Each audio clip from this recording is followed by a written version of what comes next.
काम करायचं असेल ना तर ते आपल्याला आपल्यासाठी क्रिएट करावं लागणार. तुला खूप जवळचं माध्यम कुठलं वाटतं? नाटक. अर्थात नाटक.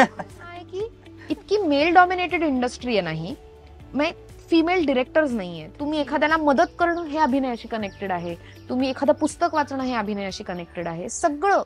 अभिनेत्री सायली फाटक आपल्यासोबत संवाद साधायला आलेले आहेत. आज आपण सायली ताईकडून ऍक्टर टू कॅरेक्टर प्रोसेस बद्दल जाणून घेऊयात. सो त्याआधी थोडंसं की आत्ता सायली ताई उच्छाद या नाटकामध्ये काम करते आहे, तर थोडंसं त्याबद्दल सांगशील? येस.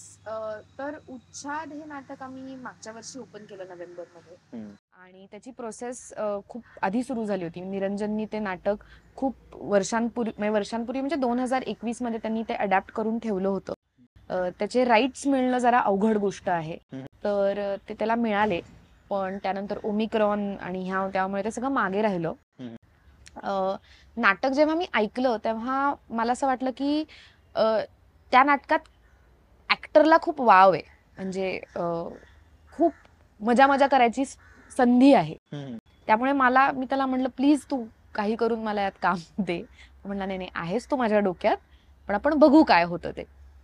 तर खूपच नाटकच गंमतशीर आहे. त्यातले अनेक विषय जे आहेत ते खूप जवळचे विषय आहेत किंवा आजूबाजूला ऐकलेले कुणाकडून तरी विषय आहेत, किस्से आहेत, असं सगळं ते नाटक आहे. आणि धमालही आहे, पण त्याच्यामध्ये म्हणजे गंमतही आहे खूप जास्त, पण त्यात काही विचार करायला लावणाऱ्या गोष्टीही आहेत. असं सगळं मिळून ते थिंक एक खूप चांगलं नाटक आहे. त्यामुळे त्या नाटकाचा भाग मला होता आलं यासाठी मला खूप चांगलं वाटतंय. आणि प्रायोगिक नाटकांचे प्रयोग असे काय महिन्याला फार होत नाहीत. एखाद दुसरा फार तर झाला तर होतो, किंवा 3 महिन्यातून 2 प्रयोग वगैरे असं साधारण होतं. पण आम्ही 6 महिन्यात जवळजवळ 25 प्रयोग केले, 6च्या आतच ऍक्च्युली. तर ही खूप मोठी गोष्ट वाटते मला. आणि बराच जो फीडबॅक येतो आम्हाला त्याच्यात लोक म्हणतात की खूप काळाने प्रायोगिक नाटक जे बघायला मजाही आली, विचारही करता आला, असं नाटक बघायला मिळालं. नाहीतर काय होतं, प्रायोगिक नाटक म्हणलं की फक्त वैचारिक काहीतरी असणारे किंवा काहीतरी जड असणारे किंवा आपल्याला कळणारच नाही असं प्रेक्षकांना वाटतं. तसं ते नाहीये नाटक. प्रत्येकासाठी काहीतरी आहे त्यात. नातेसंबंध आहेत, पॉलिटिक्स बद्दल काहीतरी त्याच्यात भाष्य आहे, स्त्री पुरुष त्यांच्या जेंडर रोल्स बद्दल भाष्य करतं. अशा खूप गोष्टी आहेत. त्यामुळे प्रत्येकाला काहीतरी त्याच्यातून वेगळं घेता येतं.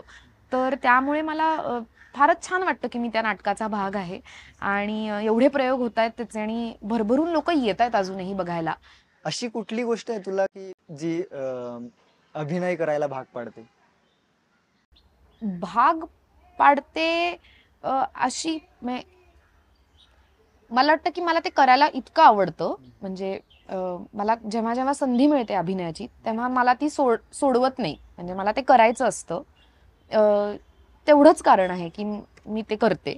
म्हणजे असं काही वर्षांपूर्वी माझ्या लक्षात आलं की हे माझं ब्रेड अँड बटर नाही असू शकत. फक्त मी ह्याच्यावर पूर्ण अवलंबून नसू शकते, कारण मला काही कामं मिळणार नाहीयेत आणि काही कामच मिळणार आहेत हे माझ्या काही वर्षांपूर्वी लक्षात आलं. नाही म्हणजे आपण सिनेमा स्पेसमध्ये जर बघितलं तर ज्याच्यामध्ये टिपिकली हिरो हिरोईन कॅटेगरी असते त्याच्यात मी फिट होत नाही असं ऍटलिस्ट मला भासवून दिलेलं आहे. मला आवडेल हिरोईनचं काम करायला, पण आजूबाजूला जे काही चालू आहे त्याच्यातून मला कधी असं वाटलं नाही की मला लीड कॅरेक्टर करायला मिळेल. माझे अनुभव असतील, माझ्या आजूबाजूला जे सिनेमा बनवणारी लोक आहेत ते जे बनवतायत त्याच्यामधून मला हे कदाचित वाटलं असेल, किंवा मी जे सिनेमे बघती आहे ज्याच्यात जी लोक कामं करतायत त्याच्यामुळे असू शकेल. त्यामुळे मी असं ठरवलं की ओके, मग आपण कुठलंही काम का करावं, मग आपण असंच काम करू जे करायला आपल्याला मजा येते. त्यामुळे आपण पैसे कमवणं आणि अभिनय हे इक्वेटच करायला नको. त्यामुळे मग अजून मला काय करता येईल या स्पेसमध्ये ज्याच्याशी मी कनेक्टेड राहीन, नाटकाशी, सिनेमाशी. तर मी वर्कशॉप्स घेऊ शकते, मी शिकवू शकते, किंवा मी काय बाबा व्हॉइस ओव्हर करू शकते, किंवा अजून काय मला प्रोडक्शन पण करायला आवडतं. कधी कधी मी असंही केलेलं आहे की मी कॉस्ट्युमला असिस्ट केलेलं आहे. असं काहीही जे मला करता येऊ शकेल ते. त्यामुळे मी त्याच्या पैसे आणि अभिनय हे जरा इक्वेशन सोडून दिलं काही वर्षांपूर्वी. त्यामुळे मी खूप काम करत नाही, किंवा मला मी सिरियल केली त्यानंतर मला खूप जण म्हटले की आता तू स्पॉटलाईटमध्ये राहायला पाहिजेस, तू लगेच जे मिळेल ते काम घे. जे मी घेतलं पण, असं नाही की मी नाही घेतलं, टेलिव्हिजनवरच काहीतरी करत राहिले. पण मला फार काही मजा येत नव्हती त्या सगळ्यांनी. मला माझी सिरियल करताना खूप मजा आली कारण ती वेळेत संपली. पण बाकी कुठली कामं अशी नव्हती की मला हे करायचंच आहे. तर मला असं झालं की ठीक आहे, मग मला जर चूझी राहायचं असेल तर मग मला जे काम करायला मजा येणार आहे, मग त्यात भलेही पैसे कमी असतील किंवा नसतील ते मी करीन. पण ऑफकोर्स पैसे कमवायला मला 4 वेगळ्या गोष्टी करायला लागल्या, ज्या मी करते. तू तिन्ही माध्यमांमध्ये काम करते, जे की सिनेमांमध्ये, मालिकेंमध्ये आणि नाटकांमध्ये तर सतत दिसतच असते. तर तुला खूप जवळचं माध्यम कुठलं वाटतं? नाटक, अर्थात. नाटक.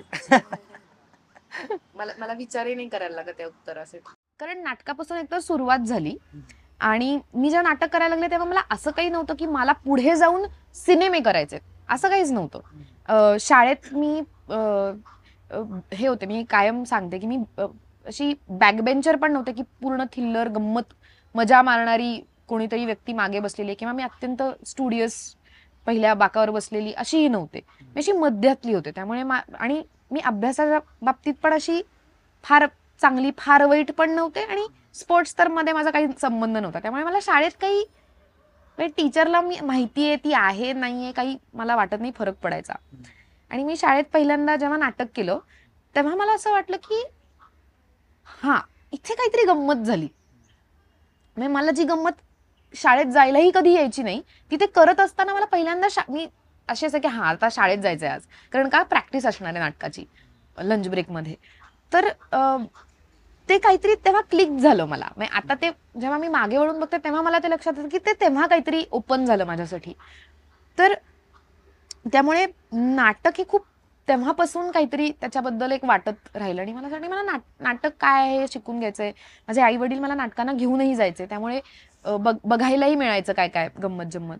सो आणि मला त्या लाईव्ह मीडियमची मजा वाटते की ऑडियन्स समोर आहे आणि तुम्ही करता, आणि तो प्रयोग असतो, काहीतरी चुकतं पण तुम्हाला तिथे सांभाळून घ्यायला लागतं. तर या सगळ्या गोष्टीची मला जास्त मजा येते. कॅमेरा समोर काम करण्याची मजा आहे, नाही असं नाही, पण मला असं जास्त वाटतं की ते जास्त टेक्निकल आहे. म्हणजे ऑफकोर्स तुमचं इमोशन असतं, तुम्ही हे असतं, आणि तो बॅलन्स साधणं पण फार अवघड असतं की तुम्हाला त्या सगळ्याबद्दल सुद्धा अवेअर राहायचंय, कॉन्शियस राहायचंय, आणि त्याचबरोबर तुम्हाला म्हणजे तुम्हाला टेक्निकल गोष्टींबद्दल कॉन्शियस राहायचं. म्हणजे एका पॉईंट नंतर जेव्हा तुम्ही कॅमेरासमोर काम करता तेव्हा तुम्हाला ऍक्टरला कळतं की कुठे थांबायचंय, कारण एडिट टेबलवरती कुठे बरोबर पॉइंट मिळणार आहे एडिटरला कट करायला, हे सीझन्ड ऍक्टरला कळतं कॅमेरासमोर काम करून करून. ह्या गोष्टी तुम्ही शिकता हळूहळू. पण ऍट द सेम टाइम तुम्ही तुमचा जो काही भाव आहे, तुमचं जे काही इंटरनली घडत असेल, जे काही तुम्ही अभिनयात येतंय बाहेर, त्याला पण प्रामाणिक राहणं गरजेचं आहे. सो या दोन्ही गोष्टी बॅलन्स करणं ही अवघड आहे, सोपं नक्कीच नाहीये. पण तरीही मला मला असं वाटतं की म्हणजे natak is more closer to me, and I am more closer to natak than other mediums. तर नाटकात बरेच असे इंटेन्स सीन असतात, त्या सीनमध्ये आपल्याला ती इंटेन्सिटी आणि ते इमोशन आपल्याला कॅरी करावे लागतात, नंतर मग ते नॉर्मलला यावं लागतं. तर ते करत असताना तू त्याची कशा पद्धतीने तयारी करते, आणि हे करत असताना तुला काही प्रॉब्लेम वगैरे जाणवतात का? सुरुवातीला व्हायचं असं की एखादी नाटकाची प्रोसेस चालू असायची तेव्हा खूप गुंतवणूक व्हायची, म्हणजे त्याच्यात पण खूप गुंतले जायचे मी त्या पात्रात, त्या विश्वात, त्या पात्राच्या विश्वात, किंवा त्याचं नाटकात जे काही विश्व आहे ते. तर त्यांनी मला कधी कधी मी कोण आणि पात्र कोण हे असं म्हणजे खूप ब्लर असायची ती लाईन. म्हणजे मला असं कधी आपण ज्याला मिररिंग म्हणतो ना, तसं व्हायचं. म्हणजे मी माझ्या पात्राला मिरर करते का पात्र मला मिरर करतंय हे मला कळायचं नाही. आणि मला आठवतंय की मी कॉलेजमध्ये असताना मी पुरुषोत्तम करंडकमध्ये कुठलं तरी नाटक केलं होतं, आणि आमचं नाटक फायनलला पण नाही गेलं, आणि मी खूप जास्ती अपसेट होते. म्हणजे मी खूप रडारड केली होती, म्हणजे मी अख्खा दिवस रडत होते उशीत तोंड खुपसून. आणि माझ्या आईबाबांना काहीही कळत नव्हतं की एवढं काय झालंय, म्हणजे ठीक आहे ना असं. आणि मी नाहीये हे ठीक. आणि आमचं नाटक ज्याबद्दल होतं, आणि ते असंच होतं, म्हणजे त्यातली इमोशन आणि आम्ही नवात न जाण्याची इमोशन ही खूप जवळची होती. हं. तर मला असं लक्षात आलं की मला याच्यातून बाहेरच येता येत नाहीये. पण हे असं कोणी तुम्हाला शिकवू नाही शकत असं मला वाटतं. ते तुम्ही काम करत राहिल्यानंतर तुम्हाला कळतं की ओके, आता मला स्विच ऑन करायचं आणि मला स्विच ऑफ व्हायचंय. आणि निरंजन ज्या पद्धतीने काम करतो ना, मला खूप काळ हे आर्टिक्युलेट करता आलं नाही. म्हणजे मी आता जे पुढचं बोलणार आहे ते खूप निरंजन त्याच्या ऍक्टर्स बरोबर काम करताना त्याबद्दल बोलतो. पण तो म्हणतो की तुम्ही आता इथे आहात ना, तर तुम्ही इथे राहा. म्हणजे all you have to do is you have to tell yourself की आत्ता मी गोव्यात आहे. फॉर एक्झाम्पल, मी आत्ता गोव्यात आहे. तुम्ही बिलीव्ह करायचं की तुम्ही गोव्यात आहात. मग पुढे काय होईल ते होईल. तर मला असं वाटतं की ते सरेंडर करणं त्या त्या सिच्युएशनला, त्या त्या ठिकाणाला किंवा जे काय, हे हे ह्यानी खूप गोष्टी सोप्या होतात. आणि ते संपलं की आपल्याला माहिती असतं की आता हे संपलंय. आता आपण परत आलोय. आता आपण कुठे आहोत? आपण आता जेम रोडवर आहोत. उदाहरण देते, असं फार काही ग्रेट उदाहरण नाही आहे, पण मला म्हणायचंय की तुम्ही जेव्हा तिथे असता तेव्हा तुम्ही पूर्ण तुम्हाला जे काही whatever helps you to be in that, you think of those. म्हणजे तुम्ही थिंक ऑफ दोज थिंग्स, म्हणजे तुम्ही ते तुमच्यासाठी जग क्रिएट करा. What ever makes you believe की तुम्ही तिथे आहात. आता मी गोव्यात आहे तर मला असं वाटतं की माझे केस उडतायत आणि समुद्र आहे समोर. आय स्टार्ट बिलिव्हिंग की खरंच आहे, हे खरं आहे. आणि प्रॉब्लेम कुठे होतो माहितीये का, आपण आपलं जे कंडिशनिंग आहे सगळ्यांचं, त्यांनी आपलं कॉन्शियस माइंड जे आहे, की आपण हे करतोय हे आपल्याला कळतंय, ते इतकं सावधान असतं सतत. म्हणजे ते असं कॉन्स्टंटली अशा मोडमध्ये असतं की नाही नाही, तुला असं कसं वाटतंय, तू हे तुझ्या मनाचे खेळ आहेत, तर खेळायचे, मनाचे खेळ खेळायचे, तरच तुम्ही सरेंडर करू शकता.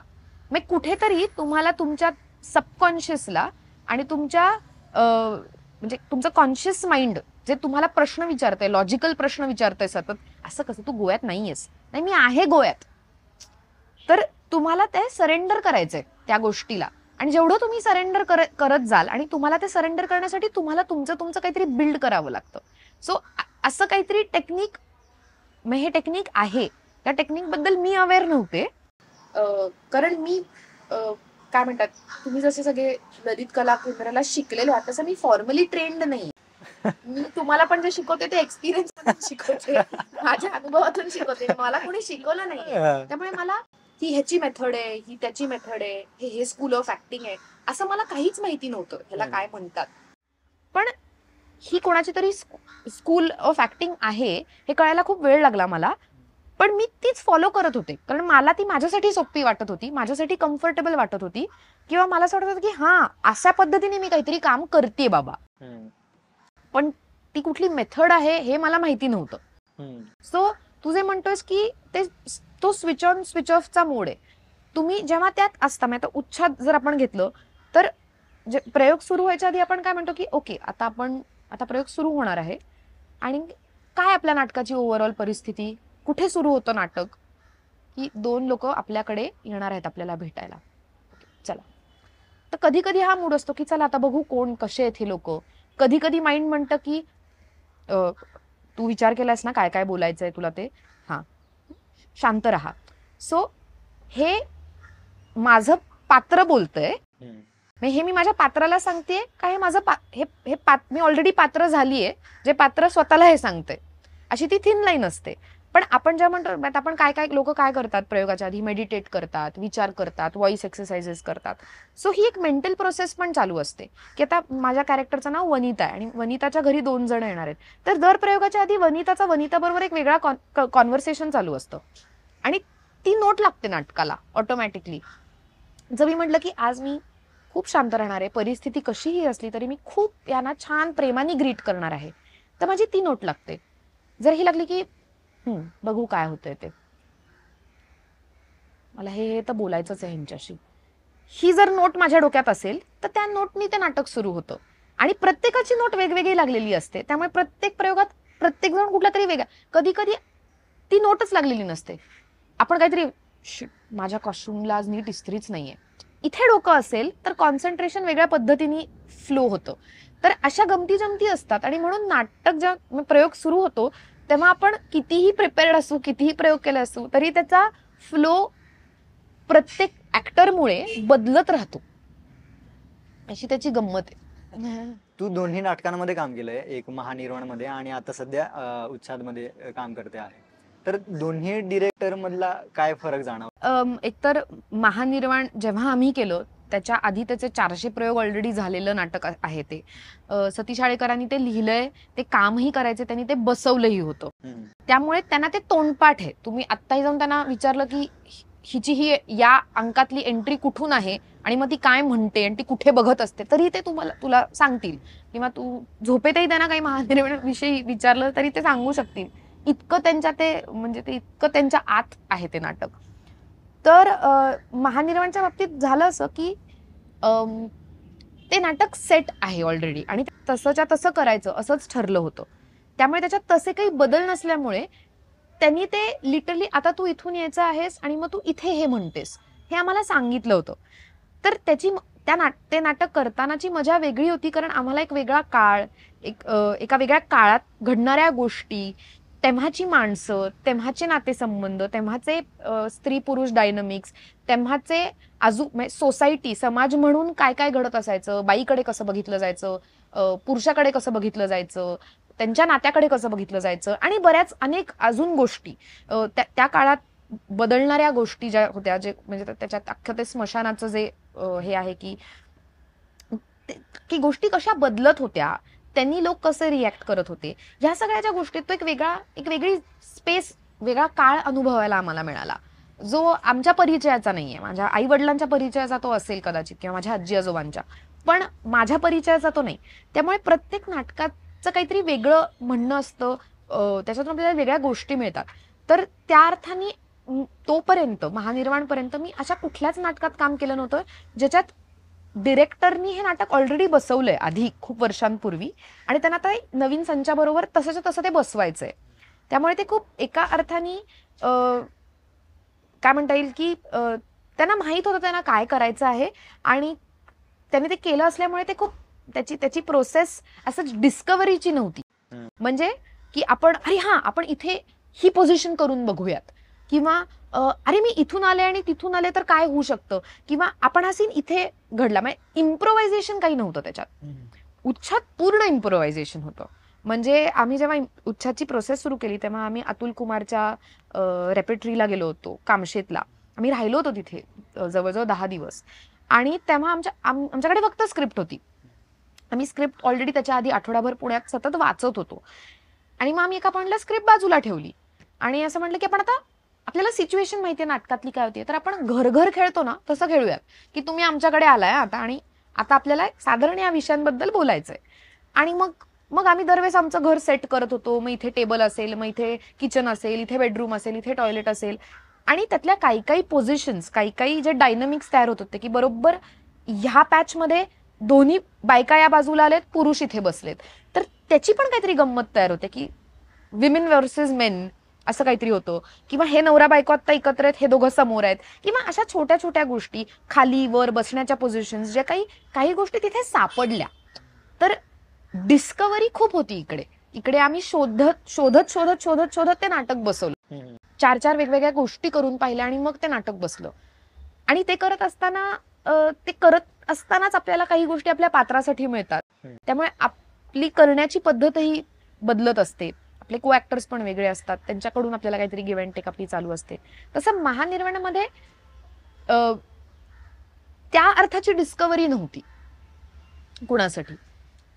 शिकायला खूप होतं, सरांकडून वेगवेगळे अनुभव ऐकायला, आणि ती अशी गंमत वेगळी होती त्या नाटकाची, आणि ह्याची गंमत एंटायरली वेगळी होती. आणि त्यामुळे आपण सुद्धा ऍक्टर म्हणून त्या स्पेसमध्ये वेगळ्या पद्धतीने वर्क करत असतो. म्हणजे मला आठवतंय की मला आता तो शब्द आठवत नाही, पण आळेकर मला जेव्हा मी स्क्रिप्ट वाचायचो आणि खूप वाचनं केली, कारण ते तोंडात बसेपर्यंतच खूप वेळ लागला आम्हाला नाटक, तर ते मला सतत म्हणायचे की मला आता तो शब्द आठवत नाही, पण प्रौढच्या अर्थाने म्हणजे की थोडा प्रौढपणा आणायचा प्रयत्न कर तुझ्या ह्याच्यात. तर तो एक मला चॅलेंज होता. एक तर मी वयापेक्षा मोठ्या बाईचं काम करते, त्यामुळे आणि प्लस परत त्याचं एक साधारण ती एक लय आहे, बोलण्याची पद्धत आहे, त्या काळातली बाई, ह्या सगळ्या गोष्टीची डिस्कव्हरी मला करावी लागली. आत्ताची उच्छाद मधली वनिता ही माझ्या आसपासची आहे. मला माहितीये की ही आहे, हिच्यात हा थोडासा ट्रेट तिच्यात आहे. तर ते मी असं बॉरो करते की कोणाचं तरी आपण बघितलेलं. पण महानिर्वाण मधली बाई मी पाहिलेलीच नाही. म्हणजे माझी आजी पण खरं तर तशी नव्हती. त्यामुळे ते त्याच्यातले काहीतरी वेगळं होतं. आणि त्यामुळे ऍक्टर म्हणून पण आपण वेगळ्या गोष्टींवरती फोकस करत असतो. उच्छादमध्ये फोकस वेगळा होता, महानिर्वाणमध्ये फोकसच वेगळा होता. आणि फोकस जेव्हा वेगळा असतो तेव्हा मला ऑटोमॅटिकली वाटतं की आपल्याकडून काहीतरी वेगळं केलं जातं. जेव्हा एखादं नवीन नाटक येतं आणि त्याचे प्रयोग करायचे आणि ते बसवायचं असं ठरतं, तेव्हा तू ते कॅरेक्टर तुझ्याकडे आल्यानंतर तू आधी ते स्वतःहून त्या कॅरेक्टरवर काम करते का आधी डिरेक्टरची मदत घेते मग त्या कॅरेक्टरवर काम करत असते?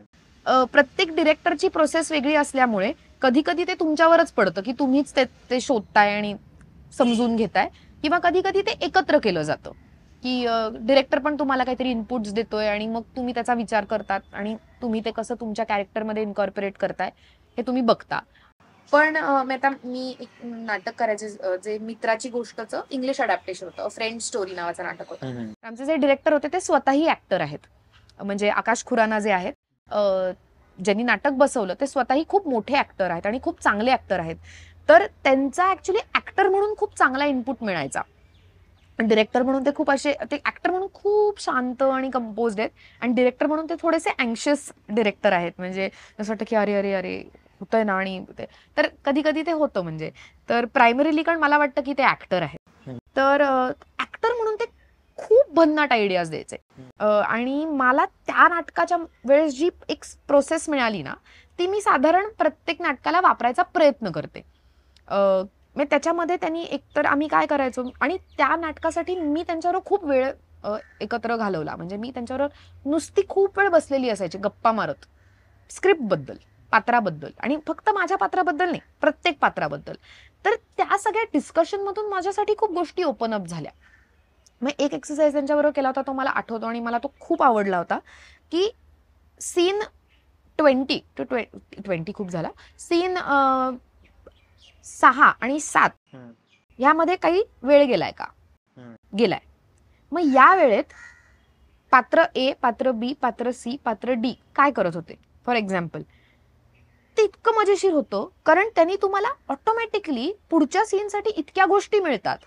आणि त्याच्यातून गंमत काय झाली, आम्ही तो एक्सरसाइज केल्यामुळे एक पॉइंट येतो नाटकात, ज्याच्यामध्ये एका सीन नंतर मध्ये 2 सीन्स आहेत आणि त्या दोन्ही सीन्स मध्ये मी नाहीये, आणि मग त्याच्यात नंतरच्या सीन मध्ये मी आहे.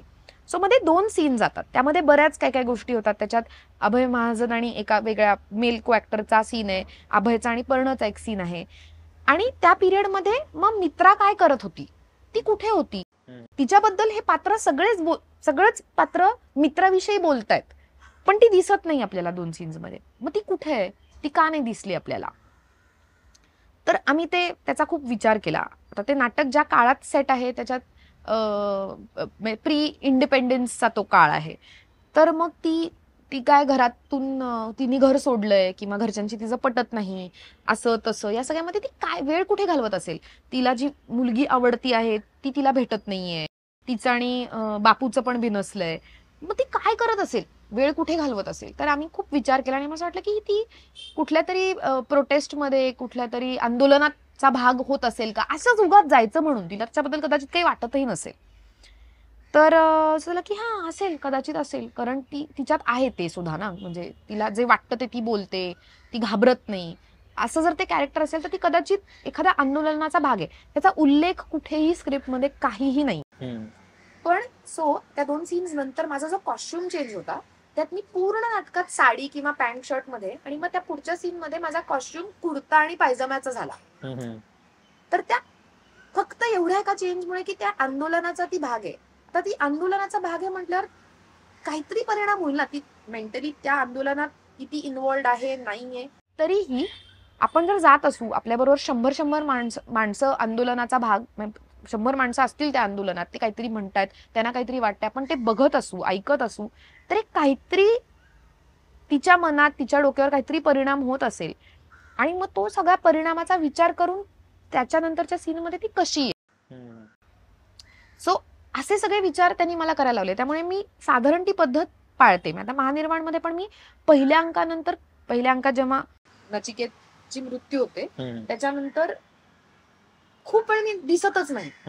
माझ्याबद्दल बोललं जात असतं सतत, पण मी दिसत नाही. तर काय घडलं, मी दुसऱ्या अंकात माझी एंट्री जेव्हा आहे तोपर्यंत किती वेळ गेलाय ते तर आहेच नाटकात, पण काय काय झालं असेल त्या बाईचं, ती किती रडेल, ती रडून रडून थकली असेल का, की आता डोळ्यातून पाणीही गळत नाहीये, मग आपण या सीन मध्ये रडायचं का, असे विचार आपण करायला लागतो ऑटोमॅटिकली जेव्हा आपण नाटकात जे लिहिलं नाहीये त्याचा विचार केला की सुद्धा. आणि मला ते एक टेक्निक खूप गंमतशीर वाटलं, जे मोहित टाकळकरचं पण मी एक वर्कशॉप केलं होतं, त्याच्यात पण त्यांनी आम्हाला ते सांगितलं होतं.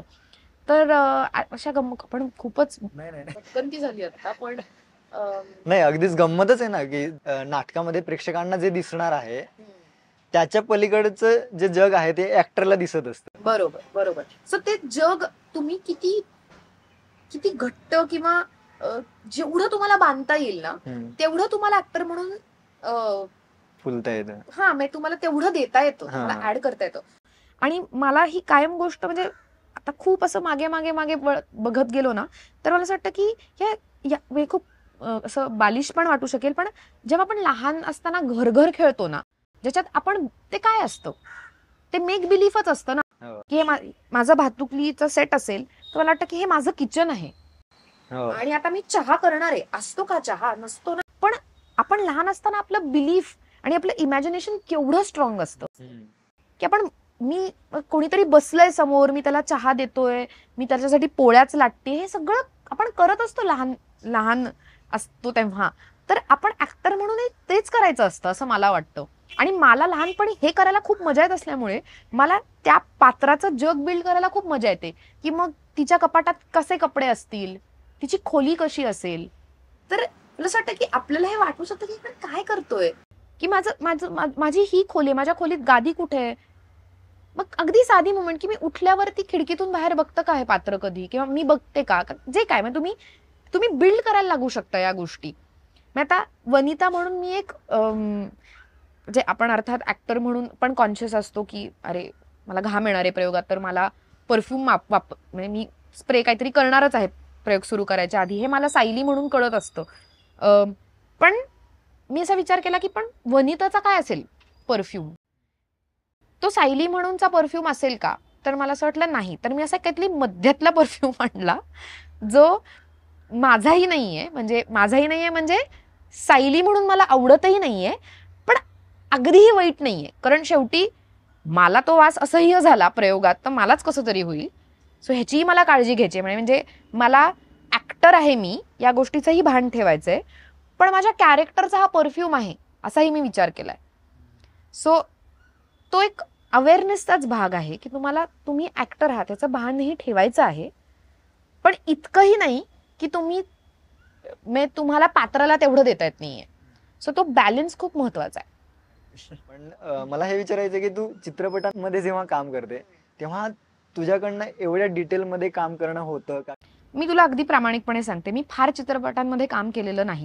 जेव्हा आपण एक छोटंसं पात्र करतो, म्हणजे मी दंगलमध्ये काही एका मिनिटासाठी वगैरे असीन स्क्रीनवर किंवा त्याच्याही पेक्षा कमी, किंवा बुधिया सिंग नावाची एक फिल्म होती ज्याच्यातही मी जर्नलिस्टच होते, रिपोर्टर होते. तर दोन्हीही पात्र इतकी छोटी होती, इतकी इनसिग्निफिकंट होती की मला काही प्रोसेसच नाही मिळत. म्हणजे मी ऑडिशन देते, मला म्हणतात की ओके तुमचं मॅडम सिलेक्शन झालेलं आहे, तुम्हाला या दिवशी यायचं, एवढ्या एवढ्या वेळ शूट करायचंय. आता त्या पात्राचं त्या अर्थाने एक रिपोर्टर आहे ह्या पलीकडे मला काहीच इनपुट दिलं जात नाही. मग ही रिपोर्टर इतकी वर्ष काम करते का, हे करते ते करते, कारण ते इतकं छोटं असतं की त्या डिरेक्टरला आणि त्या स्क्रिप्टलाही कधी कधी त्याचा काही फार उपयोग होत नसतो. म्हणजे दंगलमध्ये मी फक्त एक बातमी द्यायला दिसते की तो फोकस आहे का स्क्रिप्टचा मेन, नाही. त्याच्यातून काय होतं तर माहिती दिली जाते. तर आपल्याला पण ऍक्टर म्हणून हे कळलं पाहिजे की मला इथे खरंच म्हणजे मग ही रिपोर्टर किती वर्ष काम करते आणि एवढा विचार मी नाही केला. कारण त्याच्यातला महत्वाचा भाग काय होता की त्यांची इथे प्रॅक्टिस चालू असते, ती रिपोर्टर त्या प्रॅक्टिसच्या जागी आलेली आहे आणि ती प्रॅक्टिस बघून ती एक माहिती देते जी ऑडियन्स म्हणून फिल्म बघताना तुमच्यापर्यंत पोहोचणं गरजेचं आहे. फिनिश एवढंच माझं काम आहे. तर मग एवढी सगळी जी प्रोसेस नाटकाला मिळते ना ती मिळत नाही त्या पात्राला. बरं असं पण नाही की कोणी माझ्याबरोबर काम केलंय, मला आधीचा नंतरचा स्क्रिप्ट, मला ती स्क्रिप्टही माहित नव्हती की माझा सीन स्क्रिप्टमध्ये कधी येतो किंवा फिल्ममध्ये कधी येतो हे मला माहितीच नाहीये. त्यामुळे मी एवढा सगळा विचार करून येणं म्हणजे खरं सांगायचं तर मी नाही करणार. आता बुधिया सिंगमध्ये मी रिपोर्टरच होते, पण मला बरेच सीन्स होते आणि मला त्या डिरेक्टरनी ब्रीफ दिला होता छोटासा. तो म्हटला होता की तू अशी एक रिपोर्टर आहेस जी ही अख्खी जर्नी बघतीये या मुलाची आणि तुला त्या लहान मुलाविषयी खूप वाटतंय. तुला हा जो कोच आहे ज्याचं काम मनोज बाजपेयींनी केलं होतं त्याच्या वागण्याविषयी तुला प्रश्न पडतायत, एवढंच त्यांनी मला सांगितलं होतं, बाकी काहीच नाही. पण ते मी कुठेतरी डोक्यात ठेवलं होतं की मग ओके, मग हिला त्या लहान मुलाविषयी वाटतंय म्हणजे ती तिला ती कोण, तिची बॅकग्राऊंड काय आहे, किंवा तिला या कोच विषयी प्रश्न पडतायत तर ती त्याच्याबद्दल अभ्यास करते का, की ह्याचं बाकीचं काय आहे, ह्याची स्टोरी काय आहे मागची. कारण ती त्याला प्रश्न विचारते त्याच्या फक्त ट्रेनिंग सोडून ज्या गोष्टी आहेत त्याबद्दलही ती त्याला विचारतीये. सो थोडंसं आपण बिल्ड करू शकतो, पण नाटकाला जेवढा वेळ मिळतो त्या प्रोसेसला तेवढा फिल्मला आत्तापर्यंत तरी मला मिळाला नाही. एकच फिल्म ज्याच्यात मला जास्त काम आहे ती म्हणजे अश्लील उद्योग मित्रमंडळ, ज्याच्यामध्ये मला संधी होती काम करायला माझ्या पात्रावर. त्याच्यामध्ये स्क्रिप्ट लेवलला काही काही रेफरन्सेस आहेत. ते रेफरन्सेस आपण उचलून कसं बिल्ड करू शकतो जग, याचा प्रयत्न मी केला. म्हणजे त्याच्यामध्ये होतं की आम्ही शाळेत असतानाचे काही एक सीन आहे ज्याच्यात मी व्हॉलीबॉल खेळत असतो. तर ती व्हॉलीबॉल खेळणारी आहे. ओके, मग ती किती बेताचं खेळते किंवा किती चांगलं खेळते, किंवा मग ती कॅप्टन आहे का तिच्या टीमची, मग ओके मग ती कशी असेल, असे आपण प्रश्न विचारत जातो ना. सो बेसिकली तुम्हाला एखादं जे त्या मोहितच्या वर्कशॉपमध्ये एक झालं ना की तुम्हाला काही क्यूज स्क्रिप्टमध्ये असतात, इतर पात्र तुमच्याबद्दल काय बोलतायत, that is the best way to go about it. Suppose कोणीतरी म्हणत असेल ना ती फार आगाऊ आहे, तर त्या कॅरेक्टरला असं का वाटतंय की मी आगाऊ आहे, काही घडलंय का आमच्यामध्ये, काय घडलं असेल, त्याचा रेफरन्स नाहीये नाटकात, पण तुम्ही ते बिल्ड करू शकता की हे झालंय पण मग खरंच ती आगाऊ आहे का. सो तुम्ही जितके प्रश्न विचाराल तितकी तुम्हाला उत्तरं मिळत जातील आणि त्या उत्तरातूनच तुम्ही काहीतरी तयार करू शकता.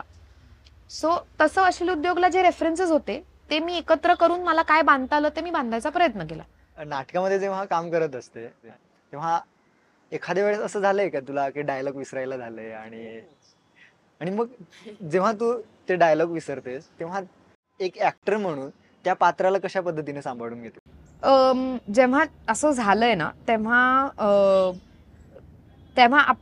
मी म्हटलं तसं की आपण ऍक्टर म्हणून पण अवेअर आणि अलर्ट असणं गरजेचं असतं की आपण ऍक्टर आहोत. आत्ता आपण XYZ पात्र करतोय पण आपण ऍक्टर आहोत. तर आपली ऍक्टर म्हणून स्ट्रेंथ तेव्हा बाहेर येते की आपण सांभाळून घेऊ शकतोय का आपण सोडून देतो, आपण एक्झिटच घेतो, काय करतो, का आपण आपल्या को ऍक्टरला काहीतरी इशारा देतो जेणेकरून तो आपल्याला मदत करू शकतो. सो तुम्हाला तुमचा ऍक्टर म्हणूनचा अवेअरनेस, अलर्टनेस हा इंटॅक्ट ठेवावाच लागतो. मी इतकी इन्व्हॉल्व्ह झालीये माझं पात्र असण्यात की मला ऍक्टर म्हणून भान उरलेलं नाही असं नाही होऊ शकत. ते असं वाटलं पाहिजे की अरे काय हिला मी केवढं एफर्टलेसली करतेय, पण ते भान सोडता कामा नये, कारण ते तितकंच महत्वाचं असतं. कारण काय असतं आता उच्छादमध्ये सुद्धा असं सगळे आम्हाला येऊन म्हणतात की असं वाटतच नाही की तुम्ही अभिनय करताय, अभिनयच करतोय आम्ही. आणि तो एफर्टलेस जरी वाटत असेल तरी काही काही गोष्टींचं भान ठेवावंच लागतं. म्हणजे आता मजाने मला आता बऱ्याच जणांनी पाहिलं असं सांगते, ठीक आहे, एका पॉइंटला तन्वीला उलटी जी होते तर तिला त्या पुस्तकावर ओकणं भाग आहे, कारण त्याच्या पुढे त्याचा खूप रेफरन्स आहे. तर तिला ते कितीही ती मला मळमळतंय जे काही करत असते त्यात तिला ते बरोबर एम करून उलटी करायला लागते. हे सोपं नाहीये.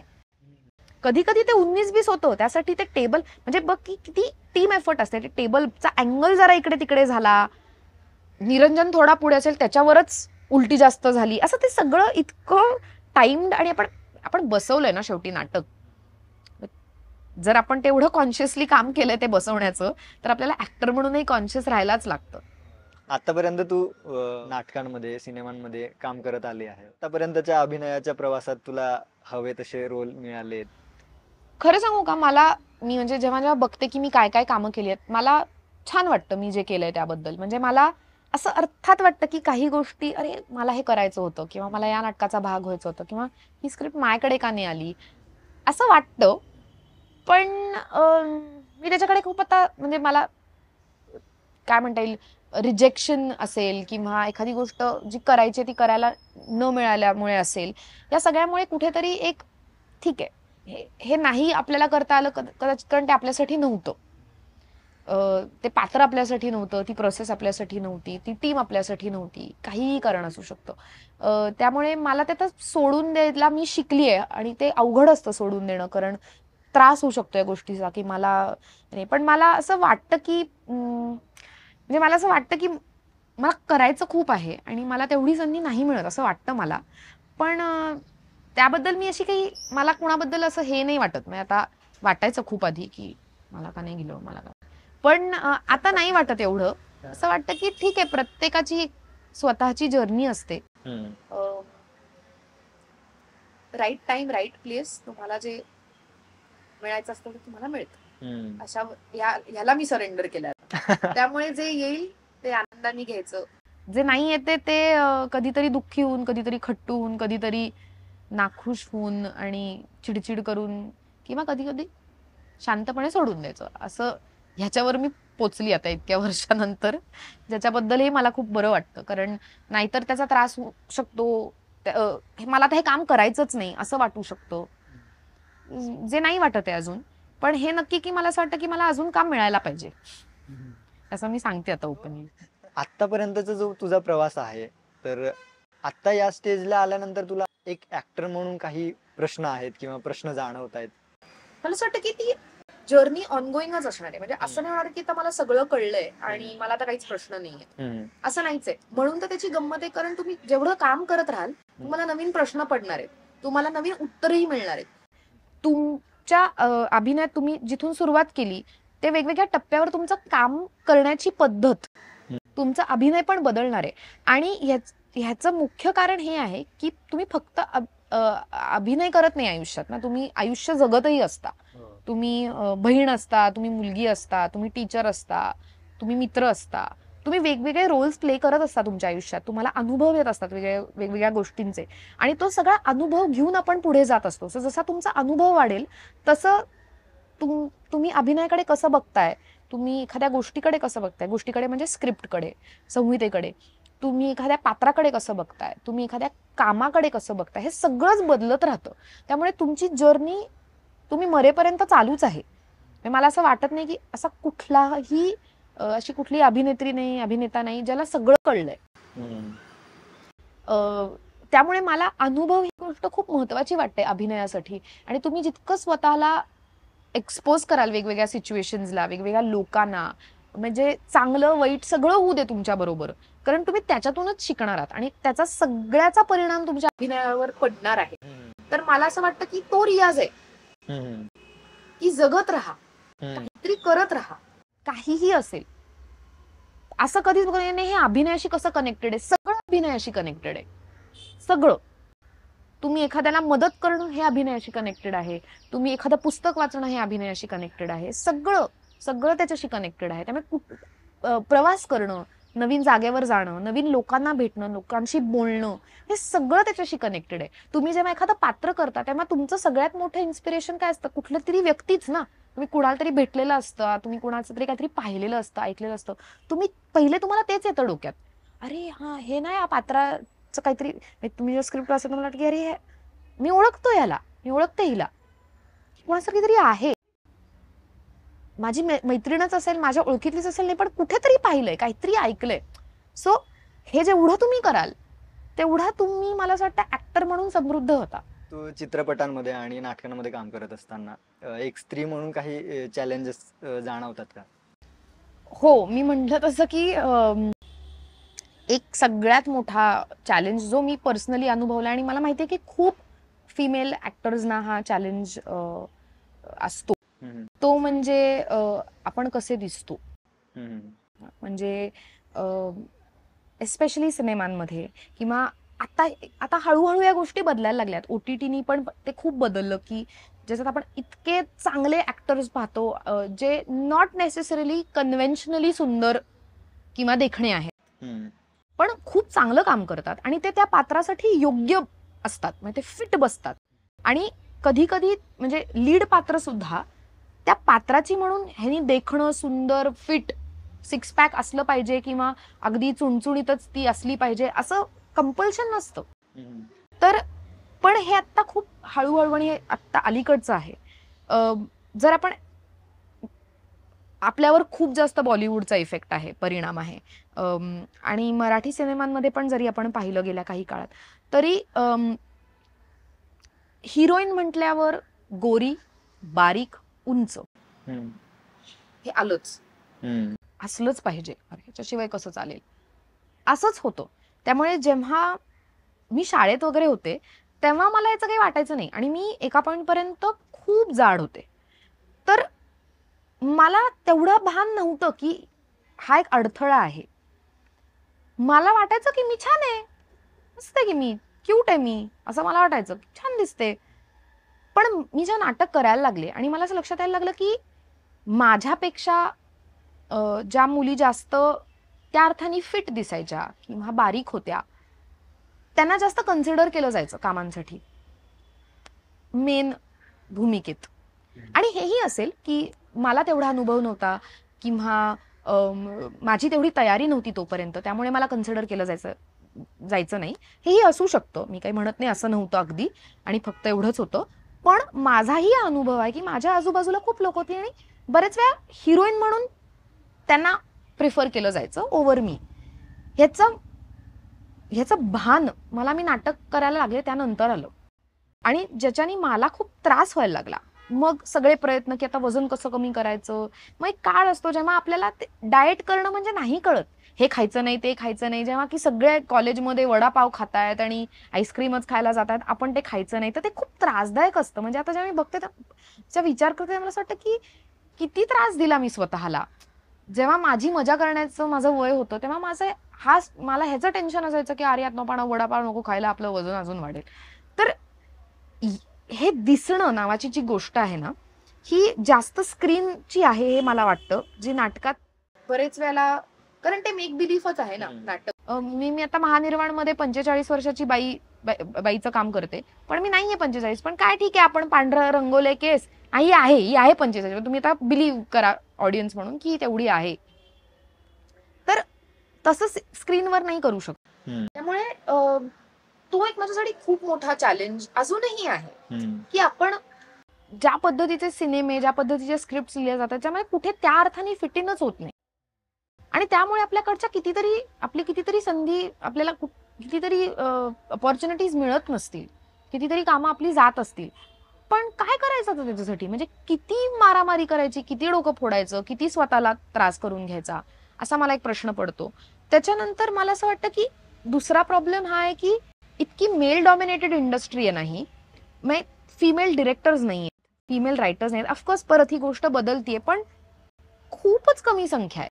त्यामुळे मुळातच स्क्रिप्ट लेवलला कुठलीही स्क्रिप्ट ही म्हणजे ती मेल म्हणजे पुरुषासाठीच आहे. हिरोच आहे फिल्ममध्ये, हिरोईनवाल्या फिल्म्स किती आहेत अशा. तर तिथपासूनच प्रॉब्लेम आहे. त्यामुळे ऑटोमॅटिकली काय होतं की ऍक्टरला पण वाटतं की अरे मेरी फिल्म है यार, मेरा नाटक है, मैं लीड हूं, मैं बडा हूं इसमें. जेव्हा हेच सुरू होतं तेव्हा ऑटोमॅटिकली स्त्री म्हणून तिला वाटतं की अच्छा माझं काय काम आहे मग, अच्छा एवढंच आहे का, अच्छा मी याचा लव्ह इंटरेस्ट आहे, मी याची बायको आहे, मी याची गर्लफ्रेंड आहे, अशीच पात्र असतात मोस्ट ऑफ द टाइम्स. त्यामुळे ऑटोमॅटिकली ते पॉवर इक्वेशनच गणतं, जिथे स्त्री खालती म्हणजे इथेच राहते आणि पुरुष इथे असतो. त्यामुळे तो एका अर्थाने त्याला जास्त प्रिव्हिलेज आहे असं त्याला वाटत राहतं. त्याला असं वाटत राहतं की मी जास्त महत्वाचा आहे. त्यामुळे या सगळ्या इंडस्ट्रीमध्ये हा पण एक खूप मोठा विषय आहे ना की पे वाईज म्हणजे पेमेंट वाईज मेल ऍक्टर्सना जास्त पैसे मिळतात आणि त्याच फिल्ममध्ये कितीही पॉप्युलर ऍक्ट्रेस जरी असेल तिलाही कमी पैसे दिले जातात. हे बॉलिवूडमध्ये घडतं. तर आपण म्हणजे काय बोलणार आपण असं आहे. म्हणजे करीना कपूरलाही हेच वाटत असेल की मला शाहरुख खान पेक्षा कमीच पैसे मिळतात, तर फिर हम कौन है असं होतं. पण असे खूप आहेत आणि म्हणजे अशा खूप काही काही गोष्टी आहेत, असे खूप चॅलेंजेस आहेत आणि त्याचा वेळोवेळी त्रास होत असतो. पण आपण काय करत राहायचं आपल्याला जे वाटतंय ते. एवढाच त्याच्यातला अ, एवढंच करू शकतो आणि ऑफकोर्स हेही नक्की करू शकतो आपण की आपण आपल्या फिमेल रायटर्स, डिरेक्टर्स, ॲक्टर्स हे जे सगळे आपले मित्रमैत्रिणी आहेत यांना आपण अजून प्रोत्साहन देऊ शकतो की आणि आपण स्वतः मिळून काहीतरी एकत्र करू शकतो का, घडवू शकतो का? कारण मला आता असं over a period of time असं वाटायला लागलं की आपल्याला आवडणारं जर आपल्याला काम करायचं असेल ना, तर ते आपल्याला आपल्यासाठी क्रिएट करावं लागणार. आपण वाट नाही बघू शकत की कोणीतरी मला हे येऊन काम देईल. जर मला लीडचं काम करायचंय, मला जर माझ्या स्क्रिप्टचं हिरोईन असायचं असेल, तर ती मलाच लिहावी लागणार आहे किंवा असं कोणीतरी घेऊन बसायला लागणार आहे, जे मला लिहून दिलं आणि म्हणेल की हो, हो, तूच हे काम करायचंयस. आपण हे मिळून डेव्हलप करू. आणि हे खूप जणांना वाटतं. म्हणजे हे खूप जास्त मेल ॲक्टर्सना पण वाटतं, हे फिमेल ॲक्टर्सना पण वाटतं. अशा लोकांनाही वाटतं ज्यांना मनासारखं काम करता येत नाहीये. त्यामुळे त्यांनाही हेच वाटतं की नाही आपल्याला मनासारखं काम करायचं असेल तर आपल्यालाच ते आपल्यासाठी क्रिएट करायला पाहिजे. त्यासाठी आपण जे समविचाराचे लोकं आहोत त्यांनी एकत्र आलं पाहिजे आणि आपण काहीतरी केलं पाहिजे. आणि आय थिंक तसंच होत आलेलं आहे. म्हणजे ह्या आधी पण ज्या लोकांनी काय एक अत्यंत कमर्शियल फिल्म्स आपण बघतो आणि मग आपण पॅरलल सिनेमा बघतो.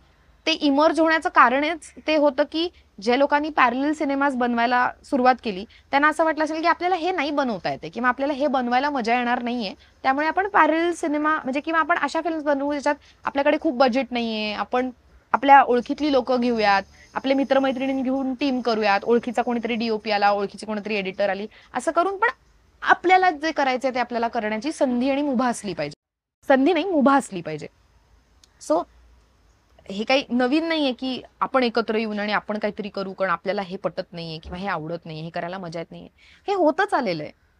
पण ते एका पॉइंटला खूप प्रकर्षाने जाणवतं. आपल्याला आपल्यासारखी विचार करणारी पण लोकं भेटायला लागतात आणि मग काहीतरी आपली एक स्वतःची मूव्हमेंट त्याच्यातून तयार होते असं मला वाटतं. आणि त्याच्यातूनच ही सगळी फिमेल फिमेल डॉमिनेटेड स्क्रिप्ट्स ज्या आहेत ज्याच्यामध्ये किंवा फिमेल डिरेक्टर्स, फिमेल गेज हे जे सगळं हे सगळं आपण ऐकत राहतो, हे त्याच्यातूनच आलेलं आहे.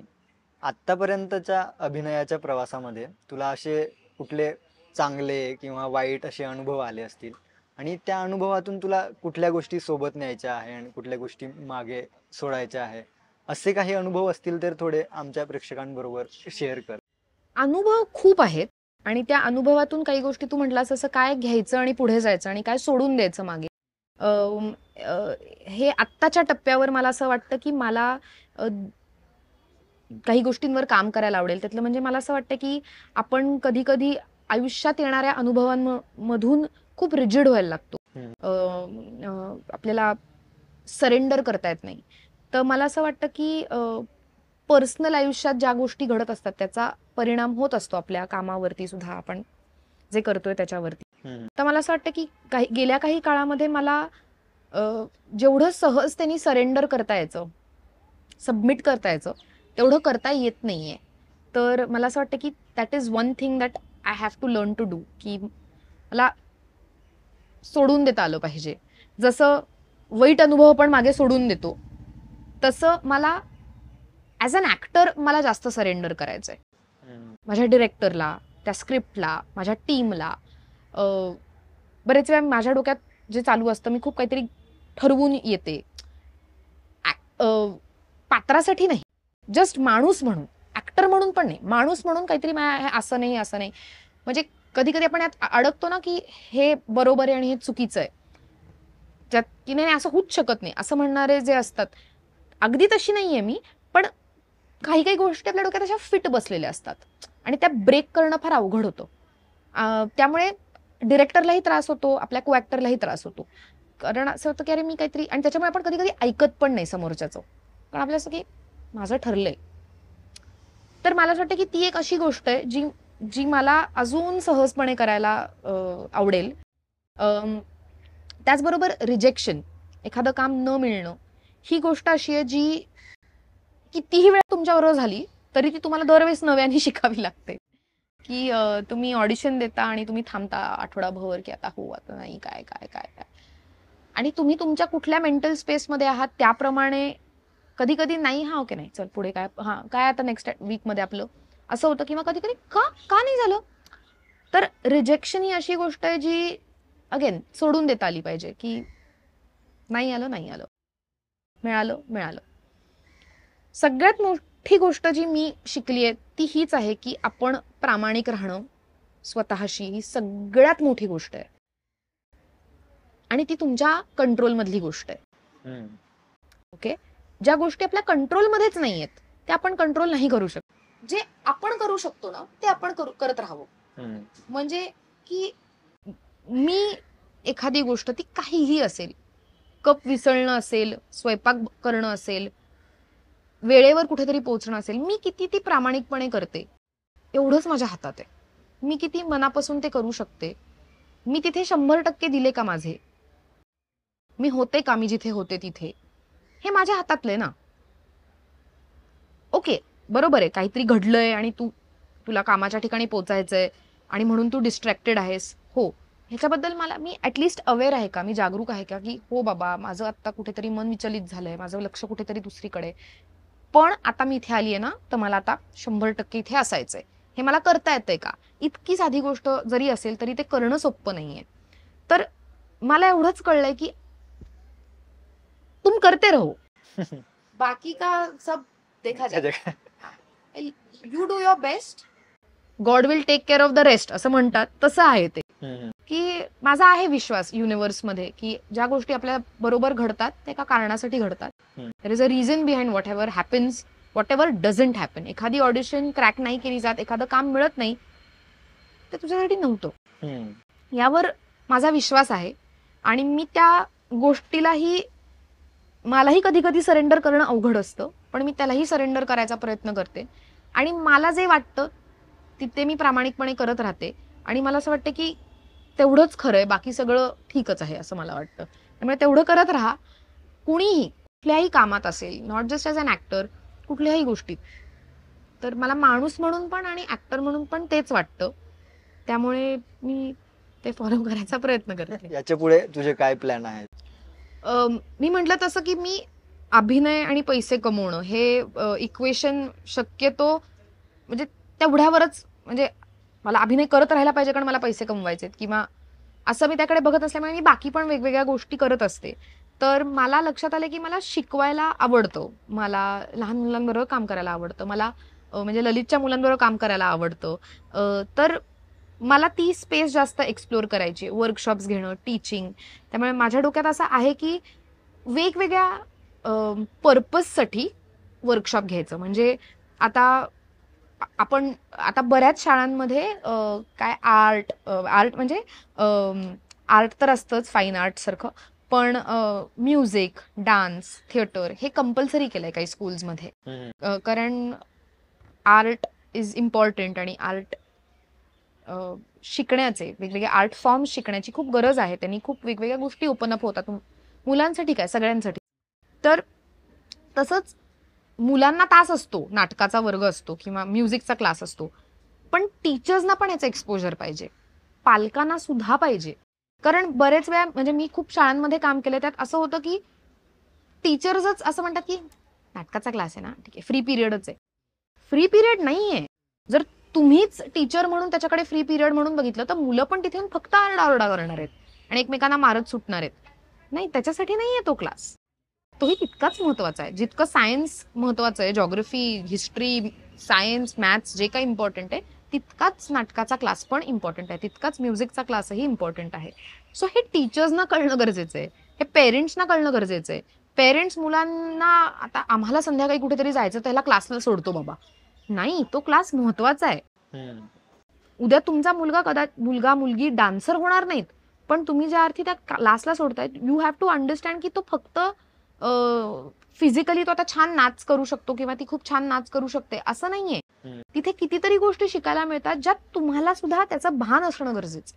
सो त्या वर्कशॉप स्पेसमध्ये मला हे एक्सप्लोअर करायचा प्रयत्न करायचा आहे की आपण आर्ट फॉर्म्स फक्त मुलांसाठी नाही तर ते सगळ्यांसाठीच कसे ओपन करू शकतो, त्यासाठी काय काय वेगवेगळे वर्कशॉप्स घेता येतील. तर मला असं काहीतरी सुरू करायचं ज्याच्या अंडर वेगवेगळे वर्कशॉप्स होतील परफॉर्मिंग आर्ट्स रिलेटेड, जे वेगवेगळ्या वयोगटासाठी, वेगवेगळ्या कारणासाठी, म्हणजे वेगवेगळ्या पर्पसेससाठी असतील. मग आता फॉर एक्झाम्पल स्कूल टीचर्ससाठी स्पेसिफिकली वर्कशॉप घ्यायचं की तुम्ही थिएटर मधून ज्या गोष्टी शिकायला मिळतात त्याचा अकॅडमिक्समध्ये कसा वापर करू शकता, किंवा कॉर्पोरेट्समध्ये पण बरेच वेळेला कॉर्पोरेट ट्रेनिंग्समध्ये सुद्धा काही थिएटर एक्सरसाइजेस घेतले जातात ज्याचा उपयोग कॉर्पोरेट सेटअपमध्ये होऊ शकतो. टीम बिल्डिंगसाठी असेल, व्हॉट एव्हर, कम्युनिकेशनसाठी असेल, लिडरशिप बिल्ड करण्यासाठी असेल. तर अशा वेगवेगळ्या पर्पसेससाठी आर्ट फॉर्म्स कसे वापरता येतील आणि ते एका काय बॅनर खालती असू शकतात का, ह्याचा सध्या विचार चाललाय, त्याच्यावर काम चालू आहे. बाकी जसं अभिनयाची कामं मला दिली जातील तशी मी ती, मला जर त्याच्यात खरंच इंटरेस्ट असेल तर ती मी घ्यायला कायमच ओपन आहे, ते करायला आवडेलच. असे काही आहेत प्लॅन्स. इथं आल्यानंतर तुला काय वाटलं आणि प्रेक्षकांना तू काय मेसेज देऊ इच्छिते? तर एकतर राशोर म्हणजे राहुल, गणेश आणि किशोर, किशोर, तुम्हाला थँक्यू. तुम्ही मला बोलवलं आणि तुम्ही मला जसे प्रश्न विचारले तसं मलाही माझी काय जर्नी होती आहे हे मलाच बघता आलं. एक तिसरी व्यक्ती म्हणून मी माझ्याच जर्नीकडे बघत होते आणि मी काय बोलले मलाही माहिती नाही. मी ऐकीन तेव्हा मलाच कळेल की अच्छा ही माझी प्रोसेस आहे. पण गंमत याची वाटते की मी ललित कला केंद्राला 2018 मध्ये जेव्हा शिकवायला लागले तेव्हा त्या बॅचचे तुम्ही सगळे पहिल्या बॅचचे आहात आणि तुम्ही आज तुमचा युट्यूब चॅनल सुरू केला आहे, तुम्ही छान छान कामं करताय, हे बघून मला खूप त्याचा जास्त आनंद आहे. तुम्ही मला इथे बोलवलात याही पेक्षा जास्त आनंद आहे की तुम्ही काहीतरी करू पाहताय, धडपड करताय आणि अशीच धडपड चालू ठेवा. छान छान संहिता लिहा, छान छान कामं करा आणि मलाही काम द्या. नक्कीच नक्कीच. आपण एकत्र काम करू. येस. सो प्रेक्षकांना एक गोष्ट सांगायची आहे की आम्ही ज्या जागेवर बसलो आहोत ते आहे मार्शल कॅफे. अशी जागा स्टुडंट्ससाठी किंवा इवन जे ग्रुप्समध्ये काम करतात त्यांच्यासाठी अशा स्पेसेस असणं फार महत्वाचं आहे. तर मी पण पहिल्यांदाच आले या जागेवरती आणि खूप छान वाटलं मला इथे येऊन. तर तुम्हालाही काही वाचायचं असेल, लिहायचं असेल, गप्पा मारायच्या असतील, कॉफी प्यायची असेल तर तुम्ही बसू शकता, आरामात बसू शकता. छान झाडं आहेत आजूबाजूला. तर मार्शल कॅफेला या. ते कुठे आहे ते तू सांग. औंधमध्ये आहे. ब्रेमेन चौक क्रॉस करून जेव्हा तुम्ही येता तेव्हा तुम्हाला हे डाव्या बाजूला लागेल.